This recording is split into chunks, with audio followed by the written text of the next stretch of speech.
Hey everybody, welcome back to another Wargame video. And just like, I don't know, was it like 2 months ago or a month ago when Eugen published the first draft, I guess, of the balance patch that comes with the DLC, which is out by now. I'm gonna do another review of now the finalized patch that, of all the changes that got implemented into the game. At least all the known changes. There's a tiny chance that there's some small things that have gone unnoticed, but I'm pretty sure they haven't.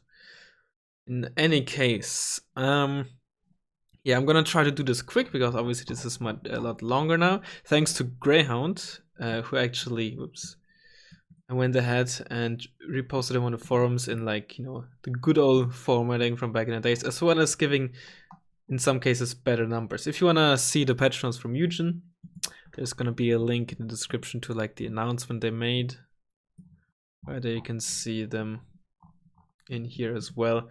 But typically,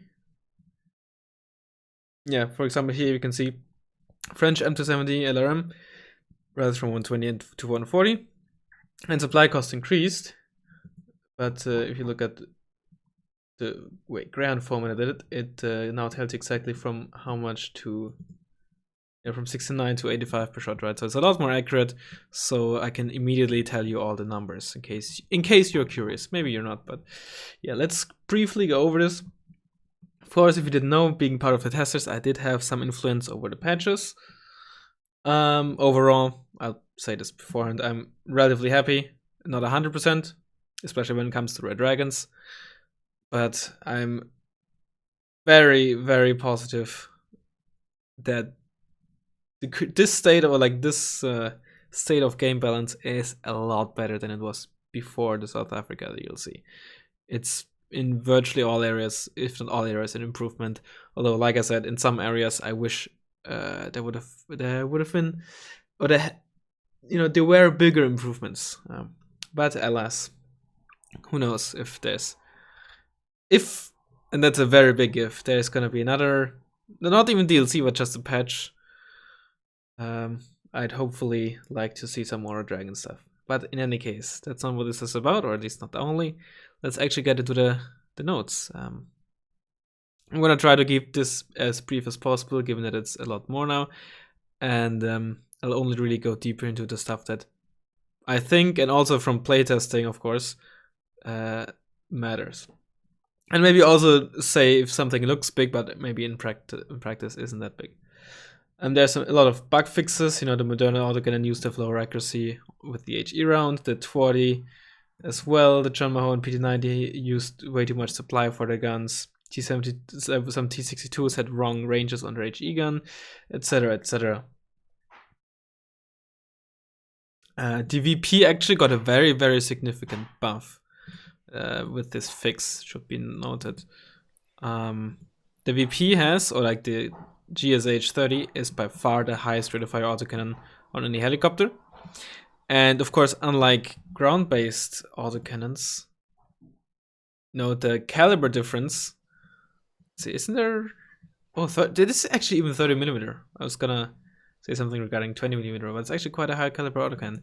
But in any case, by far the best rate of autocannon of any helicopter with 200 RPM. The next highest rate of fire is are the new South African autocannons with 100. And actually, I now have to correct myself. The highest rate of fire autocannon is actually the one on the MIT KT with 250. However, that's of course a fixed gun and no turret. Got nerfed, by the way, as well. But yeah, this used to have essentially half the accuracy, I think 15% accuracy and 10% stabilizer on the HE gun. Now it's 25. Very, very, very big buff. Yeah, and of course, this does have a turret, unlike the 24P, for example, where it's fixed. So this is a quite noticeable buff. Right, generic Bodog Front and Eastern Bloc swap the repeatability bonuses. That's nice because Bodog Front in general, I would say, has better quality units and generally has better selection. Eastern Bloc is more basic, I guess you could call it. But of course, it's got some buffs as well. But I think that's much better. Metas are faster. All BM31s are a lot cheaper to keep around as well as buy. They still kind of struggle a bit because of their massive reload time after salvos, but at least if you get like 3 or 4 of them out, you can keep them running essentially constantly, and you know, your fob isn't gonna die nearly as quickly. All the Strelatin Imps now have 6 HE. Mostly matters, right? Those are this stuff. You know, the Sava already had 6 HE before, but now all the Strelas have. Mainly matters, of course, versus Cobras and Lynxes. But typically speaking, when they were in range of this kind of AA, they would already be dead in any case. It matters versus planes though, because many red for man pads have 4 HE. Alright, if you look at all the Iglas, LSTR, you know, Igla 1, the Grom, right? They all have 4 HE, so 4 plus 6 equals 10. So in that combination, it's a lot easier to kill planes now. Let me actually... No, it's fine. T72 price reduced to 40. We already went over. It's nice. ASUs got a bit fixed. The HE round used to be 6 RPM instead of 8. S5M, those are the 1 HE rocket pods. Reload time, salvo reload reduced. So after the 16 rounds, or they don't have to reload for as long. Commonwealth has 10% availability bonus. Is nice. Track rapier speed increase is very good, especially for the anti-helo option. Anti-air option or anti-plane option, the FSA, it wasn't as big of a deal for that one, because you, again, mainly use it versus planes given the range. But for the anti-helo version, that speed is quite crucial. Gornos 90 are 25 points, mainly notable because the MTV is now 35 points, so Gornos 90 with the MTV cost as much as before, even though one got nerfed and one got buffed. Base Gornos got buffed. 27 Eurogun, sorry, BM27 Eurogun, both price increase as well as supply cost, so calling it out is more expensive and keeping it sustained is more expensive. So you can't just keep it going throughout the whole game with little issue. The 9K3, the OSA, the 30-point OSA, now got very good air detection, just like the East German one. When this inconsistency got reported, we actually expected that the East German one got nerfed to good optics as instead of vice versa, but you know, that's actually quite a big deal, because it means very good air detection for, you know, pretty cheap. T64B is cheaper now and has better availability if you like the tank. I still think running the T80 is better, but it's relatively cheap, decent, stabilized missile as well. And 13 hours, of course, nice with 9 RPM. Again, you know, go through the list yourself. I'm just gonna go over the most, I would say, most important ones. MTVs, as well as MR17s and Lynx AH7s, all got a 5-point price nerf. I think everybody knows just how ridiculous helicopters can be. Preferably, we would have liked to touch, you know, aim time, etc. on helicopters instead, but for one, Yugoslavia didn't want to do that because of how much effort it is and how much stuff that could go wrong. The other issue is, of course, that would be a significantly bigger change requiring a lot more testing to fine-tune better, so that was the next best thing. Beam P1 is, of course, in points, but that was known already. Makes the good old mod spam a lot more effective now. T72 M1 Wilk, that's a typo here, it's M1 Wilk, of course, now 90 points. Virtually all of the, you know, thus far top tier medium tanks, you know, M1 Wilk, K1, no, both 5 points more expensive. The Magach 5 points more expensive. The M84A minus 1 RPM. All of those, and oh yeah, and the Maxas 5 points more expensive. All of those top tier medium tanks all got slightly nerfed, making stuff like the Leopard 2A1, Challenger 1 Mark 1, John Maho 5, etc. In comparison, a lot better than before, without directly buffing them. Without directly buffing those. So that's good. MI17, of course, also price increased. Same with the Czech one. The Vidra 2 got availability increased by 1 step, so the Modostrelki Vidra 2 combination doesn't reduce your availability anymore. In Eastern Bloc, not really a big deal anymore, because now you have to be in P1s, but if you're playing mech or something, or Czech, or even on Taunt, Can be nice. China. The boat CV now is 6 per card, so that's kind of fun. Lujandui, the shock squads, they're 15 points now. They are, of course, Mordrits and clones. And don't be fooled by the MG. The MG has the exact same stats, even though Rate of Fire is. It says it's different, but in reality, it really isn't. But yeah, they're clones, of course, but have different transports. Very good 5-pointer, but the other transports are pretty trash. But at least they're more affordable now. Decent for town fighting and stuff. Tanka charge availability increased. The CDC 80s, like this whole line here, I think. Yeah, all these, they had wrong accuracy on their HE guns, which was lower, as well as rate of fire, I believe. I think they all had 8 or something. So that got fixed, so they're better now, but in comparison, they're still kind of iffy. CDQ 62-1, 5 points cheaper, good cheap medium tank. How does this compare versus T55A? Let's see.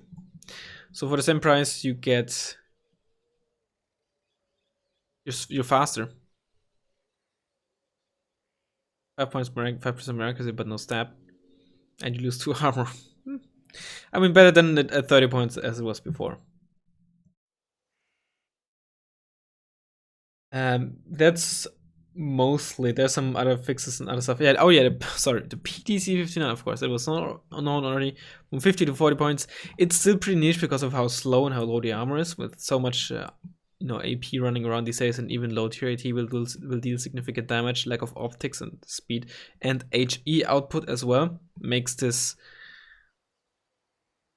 again, niche, I'd say. You'd probably put it in mech, but I don't think you'd really use it in unspec. And of course, no stab means it has to stand still to be effective. It also does not have an autoloader. North Korea. VTT line for the Fagots. So you get the 323 Susungpo Hwasong Chongs. Especially Hwasong Chong in mech is a nice option, though these days I've stopped using them in unspec. Gongbabyong fix.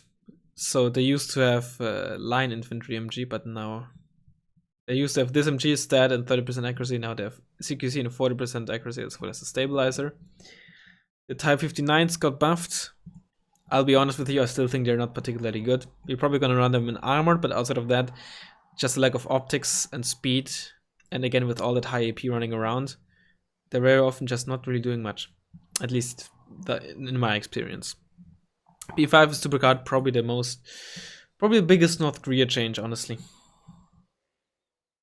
Finland, spike acceleration reduced from 1000 to 700, so it's a bit slower spike. The same thing has happened to the Israeli spikes, of course. The Maglan spike already had this reduced speed back when it got nerfed. Rag 91 is, of course, a Eurogan clone, so it got the same changes. PSV is 10 points more expensive. KT is 5 points more expensive. Mach 9 is 15 points more expensive and has worse availability. That was already known, though. MIT KT got fixed. For one, it used to be too fast, so now it's slower. And its aim time got increased from 0.2 to 1 second. Again, keeping that in line. Yugoslavia Plamen got nerfed, radii got reduced of the suppression, more expensive, and also a bit more expensive to maintain. It's still very good though, trust me, it is still quite good because of its fast aim time and low dispersion. Right, it still is very, very accurate, right, if you compare this to Aguilar's too. The accuracy really helps there. Super Gallop speed got, of course, reduced, and the M84 series rate of fire reduced. The base M84 is now 70 points. It's actually a decent option. I would probably not run it at unspec, but an armored can be nice. It's like a anti-moto kind of unit. It doesn't have optics, but the damage and HE output with the accuracy is actually quite good for fire support as well. And yeah, the M47 pattern is now 15 points. Which makes it actually quite a good fire support tank, right? If you compare this to the Charioteer, which used to be like the, at least before the patch, the fire support tank, right? Same RPM, you get less range, but you also get a Browning on top of that. So you lose 1 step of range and 1 front armor for a Browning, which is honestly potentially preferable, right? This means that now you get one shot by 18 instead of 19 AP, which is very much worth noting. because the charioteer will survive a Carl Gustav M2 shot, which has 18 AP, but the Patton will not. So that is certainly something to consider. But the HE output, especially like in the, or like only really in the Browning range though, is quite a bit higher on the Patton. Still though, the charioteer, or being potentially worse than a charioteer in some situations, doesn't automatically mean the Patton is bad. Okay, blue for USA, not too much in that regard. Mainly the Raven nerf is really the biggest deal. From 140 to 160. US itself was already in a good state. I know a lot of people don't like US and feel like they got butchered a bit in Red Dragon, or they should get this and that buffed, but in reality US is a very strong deck. Given that you only got the Raven nerf really, whereas all the other top tier decks got significantly more nerfed, it might just be one of the, if not like, it very much is probably at the top of the food chain when it comes to 1 versus 1. But you know, that remains to be seen because Eastern Bloc got buffed, right? So, or Commonwealth got buffed, so maybe US turns out to be worse against those decks. The CEV as well as the Aviary though got an aim time reduction, making them a lot more viable, especially in forests now, where before you could relatively easily get infantry in, shoot, and then out before the CEV actually finished aiming. So that makes that a lot better now. UK, of course, as we know, SAS in ground transport, Stalwart and Saxon. I know you can't see the left part of the screen, but you can see it here. Especially makes them, for one, easier to bring out and cheaper to bring out, but also gets them easier to the front line and massively bolsters the Commonwealth AA net, which was very often just struggling in, let's say, non-team games of 4v4, 3v3, where you could rely on your teammates. They are going to be crucial for your AA. And also just gives you the option to bring this all-round squad on like ground transports, which, as nice as Lynx H7s, you know, even now still, is having the option to also bring them in a ground transport is very, very nice for sure.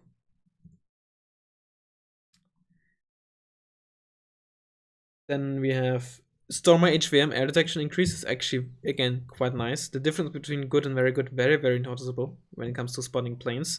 Of course, it doesn't have the range against planes to like stop them from getting their payload out, but still spotting them earlier is quite nice. You get more of the Challenger Marksman if you like using them aggressively. It's pretty cool. AVR change, of course. And the Heritage GR7. It doesn't show in the armory, but you get 2 on veteran versus 2 on regular trained before. So 2 veterancy step increases. Very, very nice. France, LRM, of course, nerf and removal from mechanized. So mixed blue mech as well as Eurocore mech and France mech. Lose access to it. Leclerc's now 2 per card. MX10 got nerfed by 10 points. And Panther nerfed by 5 points. Of course, a lot of nerfs here. But this is basically all known already. Same with the West Germany stuff, although the M48 change was not in before. Now 20 points, giving you access to a relatively cheap, decent fire support vehicle, but of course 20 points versus something like 15 points, like the Norwegian one, which got back to 15 points. Quite a big deal. Let's see, for 5 points, you get 1 extra range increase, 5% extra accuracy, 1 more AP. Maybe not worth 5 points, but you always have to do a cutoff somewhere. Either the M48 is really bad for 20 points, or it's really good for 15 points. And you know, if both are 20 points, and they're both pretty eh. If both have 15 points, then maybe the M48 A2G is just a bit too busted. So I can understand that being 20 points, even though it might not seem like much. Canada, Highlanders 90 are 20 points now, so they got a 5-point price buff, making them a lot more, well, affordable of course, but for 25 points their anti-infantry power was just pretty mediocre, to put it mildly. The maxes of course nerfed, though the availability nerf is, whoopsie, there we go.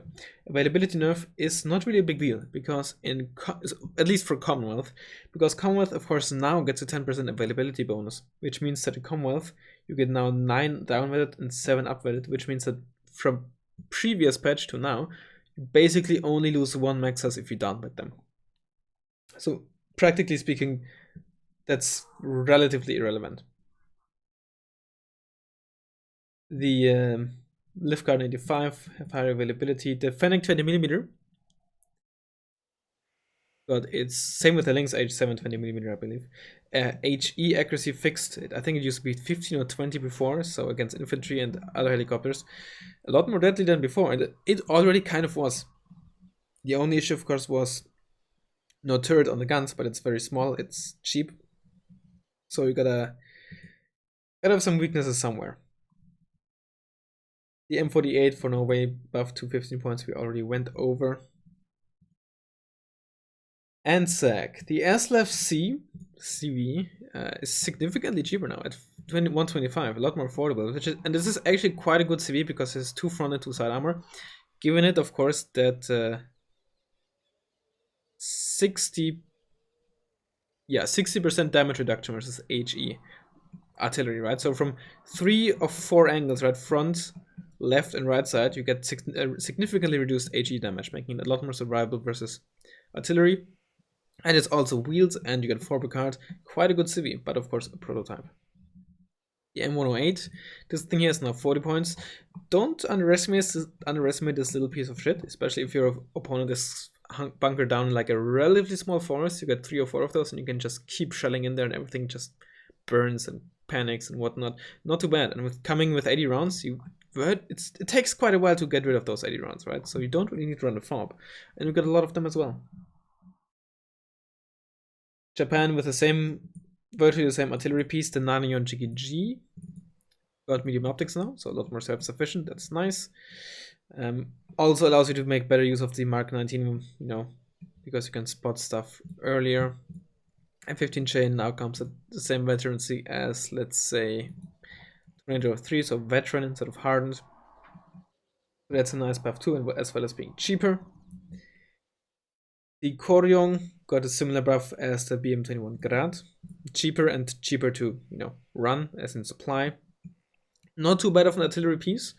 Does also suffer from like 30 seconds aim time and long reload time, but it's honestly not too bad.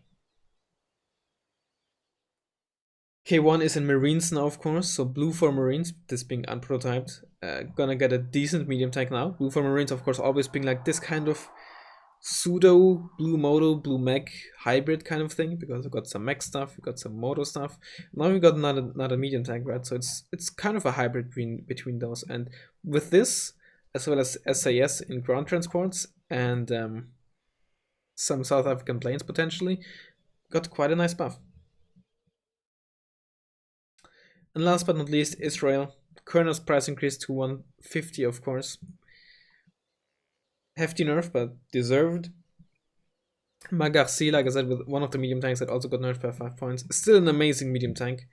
And Dorban LR Spike, acceleration reduced from 1000 to 700. And as I said earlier, the Magdan also have that, or in fact they already had that before, over the whole past 5 years. So for them, this is actually not new. And this was just a very quick rundown of 23 minutes of the patch notes. Again, I'll leave a link to those in the description, as well as to the Steam post if you want to read it for yourself, but just a very brief overview of what I think are probably the most important ones. I actually forgot to mention Gen 2, of course, 2 per card now, down from 3, deservedly so. Probably the best super heavy in the game, being the only one with 23 front armor, of course. And again, the most important ones already have been known for like a month, right? Like KT, nerf, M84 nerf, PMP1 buff, etc., etc. And just a lot of smallish changes, or like some bigger ones as well, but a lot of relatively small changes that all add up, though, for the most part. In any case, hope you enjoyed it. And yeah, I'll hopefully see you next time. Later.